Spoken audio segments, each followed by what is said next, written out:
Hey, what's up guys? So I'm out here in the garage. We're got the car back in here. We're about a day back from my nationals, and I wanted to give you guys kind of an update of what the rest of the year holds for the car and so on. So we're done for the year. That was my last race, and we went out with a bang for sure. We won the underdog class, 2 valve versus 3 valve. It was a great time, and couldn't have asked for any more from the car, or from everyone that supported us out there and supported me and helped me, and everyone. So thank you once again. But moving on, gonna start tearing the car down. Actually, before that, let's take a look at these trophies up here. The trophy. There you can see the trophy and the check. The big check, that's the coolest thing, is the big check up there. But pretty cool stuff. Got the car over here.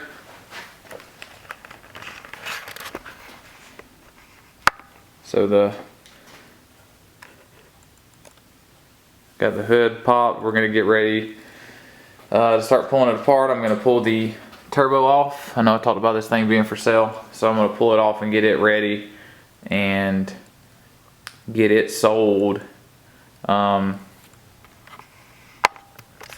also thinking about, I'm messing with this new camera, guys, so y'all bear with me. I like the quality that it takes. I just have to manually focus it. So probably gonna sell the On3 hot side as well. I don't want to sell it with that turbo that's on there, because that turbo, for that turbo to fit with that hot side, you cannot run a belt tensioner on your engine, which I know like 95% of people out there, that's not going to work for, because a lot of you guys are probably going to try to run that thing on the street, on a street car, not more of like a racing oriented car like this car. So I'm going to post that up for sale. I don't know how much I'm going to ask for it yet, but make it a reasonable price. It's proven, it works, it doesn't leak. I'll check it over once I get it off, and I'll do a video on it. So that's going to be for sale. The heads are going to be for sale. I don't think I'm going to sell the block, so I'm keep kind of getting run around on the block trying to get a new stock bore Texas. So what I may end up doing is sleeving the Texas that's in it. I think it's going to be about $800 more to get the Texas sleeve than it would be if I got a new Texas. Add up the price of the new Texas block, the price of machine work, and then it adds up. It's about $800 more just to get this one sleeved, and all the other machine work's already been done on it. So probably I'm gonna do that, but not sure yet. We'll see. We will see what we're gonna do with that. But I keep saying we. I should say I, but I say we because me and the wife and kids were all kind of one team. And Jeff and Sergio and everyone, we're all really on the same team. So I kind of say we a lot, but it's more me. But that's where we're at for now. So we'll get to tearing this thing down and get some time lapses going. So see you guys later. Alright guys, so I got the turbo off, and I put the old 76mm right here next to the new 80mm just to show you guys the difference. So there's not much size difference on the compressor housings per se, but the difference is in the wheels here. So this is the 76 compressor, and this is the 80mm compressor. The old 76 has what they call like the John Deere or the V1 race cover on it, and the 80mm has the V2 race cover on it. And then the big difference between these two turbos is on the back side back here. So I've got the 125 T4 AR right here on the old 76mm, and then for the new one, it's going to be a T6 housing back here. And this turbine wheel right here is actually a 96-88 turbine wheel, whereas the old 76 had an 87-82 turbine wheel inside of it that's going to flow less than this 96-88 turbine. So that's just a quick comparison of the two turbos, and this one right here will be for sale and probably already be sold by the time this video comes out, but there's a good comparison of the two. This one on the left right here is a 1350 rated horsepower. This one on the right is 1200 rated horsepower. Hey, what's up guys? So just a quick update. My tripod's broken, so I haven't been able to get any time lapses since I started tearing the car down. So I'm just gonna kind of do this video in segments of how far I've torn it down at whatever point in time. So I've been working on it today for just a little bit. It's been really cold here in Tennessee. It's freaking ice and snowing outside. I got the heater going right here. I got another heater going over there in the back of the garage. So it's pretty warm in here now. I've been working on the car for about like an hour, hour and a half or so.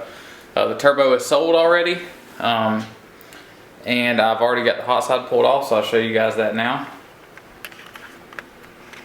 So the hot side's pulled off, the intake elbow and throttle body are pulled off. I pulled the coil harness, the injector harness, and all the coil packs out. And when I was pulling the coil packs out, I was thinking, you know, these things they're stock coil packs. They have like 100,000 miles on them, and they're holding up. And then, you know, this car's making, you know, 900 wheel horsepower, no problem. So I think that's a testament to the stock coils. They can be pushed pretty far. I'm sure I'm going to find their limit next year. But just take a quick look down in here. It's so open in here with the hot side out and the turbo. No turbo in here.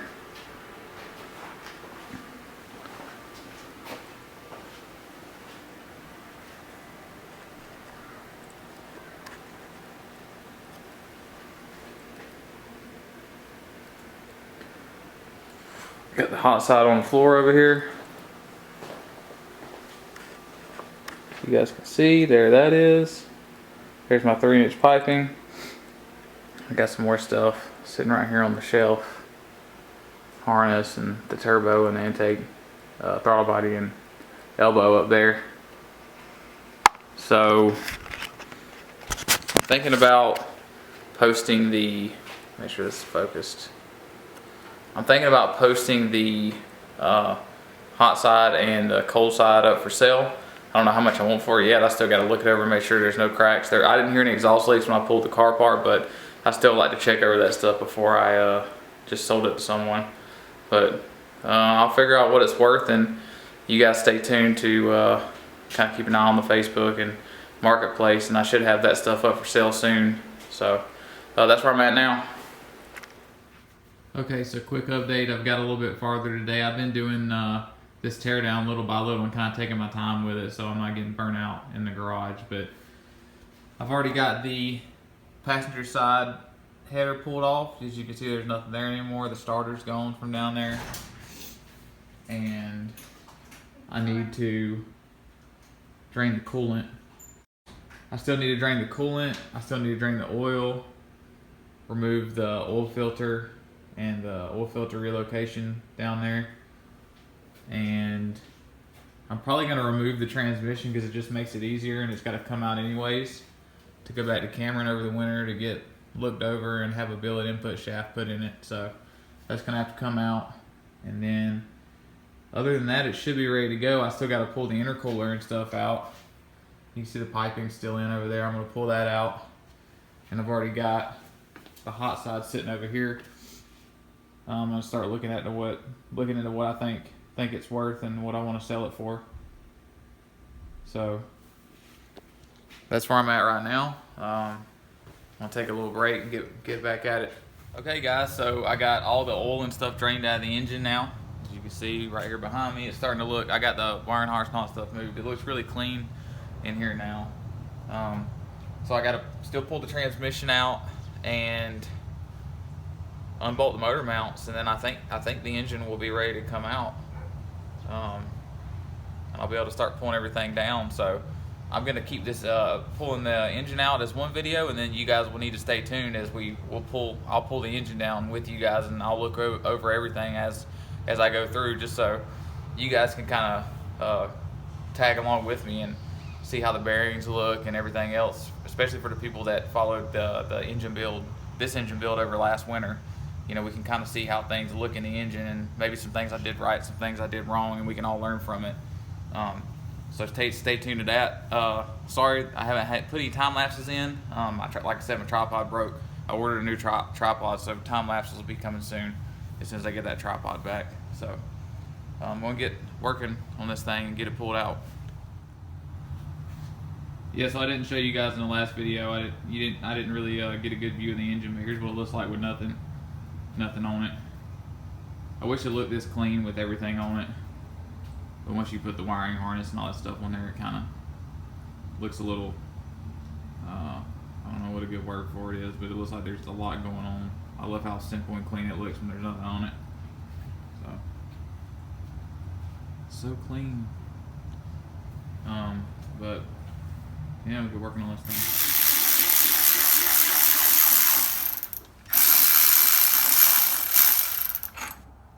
Alright, quick update. So we're taking the intake off the engine. As you can see, I always like to put my bolts and stuff in baggies and then label them, so whenever we're putting it back together, it's easy to find the bolts that you need. So we got to pull the intake off, put a chain on it so we can yank the engine. I still got to find a cherry picker. My neighbor that has one, I think he left, so I'm not sure. I'm going to have to find one. But transmission's unbolted. As you can see, it's sitting down there, and I'll get under the car real quick. Transmission's unbolted. And it's on the stand right here, on the jack. And got the drive straps out over here. 3.5 inch chrome moly from PSP. But yeah, that's where we're at so far. So we're gonna have this thing yanked out here in the next few minutes. All right, so after a little bit of persuasion, we got the engine pulled out. We got a cherry picker from my neighbor down the road, Jim. Thanks, Jim. So we got to pull the flywheel off this thing. Sarah's looking for a socket to fit it. I think that's a little big. Yeah, it's an 18. That's an 18. Is it? Yeah. See how much it's moving? Yeah, we'll see. But it's out. There's the empty engine bay right there. Transmission sitting down in there. So next step's to get it put on the engine stand. So the engine's on the engine stand now. Got the flywheel pulled off of it. Found me some random bolts that I had laying around to bolt it to the engine stand back here. So that's all on. The next step is going to be to start tearing it down. And just a quick once over. The ports look really clean still.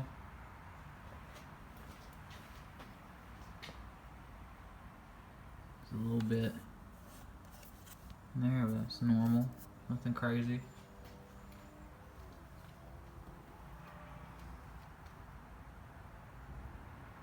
Yes, on the stand I got to pull this other header off right here and then pull this whole assembly off. So that's going to be the end of this video. Y'all stay tuned for the next video. I'm going to do pretty much a real-time teardown of the engine. I'll speed it up in some parts where it's boring, but for the most part you guys will be right there with me seeing how everything looks in the engine during the teardown, and we'll kind of talk through everything, and hopefully everything looks good in it. It had a little bit of a noise. It almost sounded like it was knocking a little bit there towards the end. So we're gonna see how the bearings look. I may have beat a bearing out of it, I'm not sure. So we'll figure that out once we get into the engine. But hope you guys enjoyed this quick little video I did of pulling the engine out of the car. Stay tuned for the teardown. If you guys enjoyed it, hit that like button. If you're not subscribed to my channel, go ahead and subscribe. It's going to be some good content coming up. So talk to you guys later.